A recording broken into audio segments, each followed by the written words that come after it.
बड़ा सवाल यह है कि सूखा पड़ना तो शुरू हुआ है और एकाएक दाल महंगी हो गई। जाहिर सी बात है इस मौके का कोई फायदा उठाने की कोशिश कर रहा है, लेकिन क्या सरकार उस तक पहुंचेगी?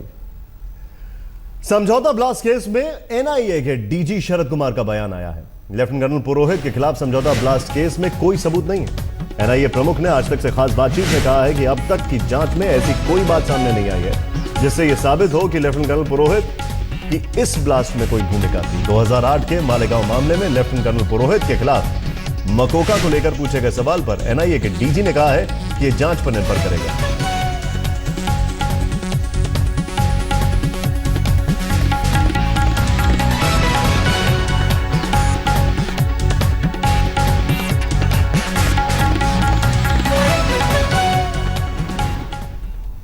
कर्नल पुरोहित को समझौता ब्लास्ट केस में क्लीन चिट दिए जाने के मामले में केंद्रीय गृह राज्य मंत्री किरेन रिजिजू से बातचीत की हमारे संवाददाता हिमांशु मिश्रा ने। समझौता ब्लास्ट के दोषी कर्नल पुरोहित को एनआईए ने क्लीन चिट दी है। हमारे साथ है बातचीत करने के लिए केंद्रीय गृह राज्य मंत्री किरेन रिजिजू।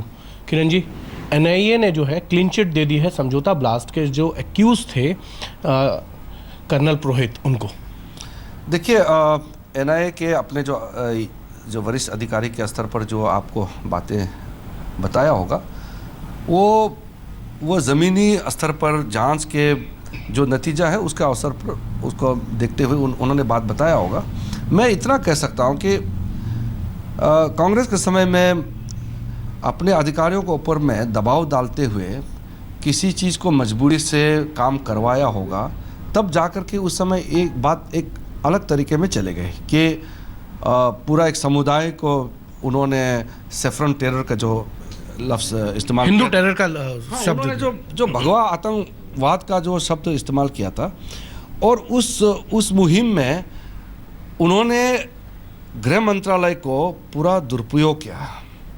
और बात दिल्ली के द्वारका इलाके की करेंगे, जहां पर एक लड़का और लड़की ने ट्रेन के आगे कूद कर जान दे दी है और कई घंटों तक दोनों की लाश पटरी पर पड़ी रही और एक के बाद एक वहां से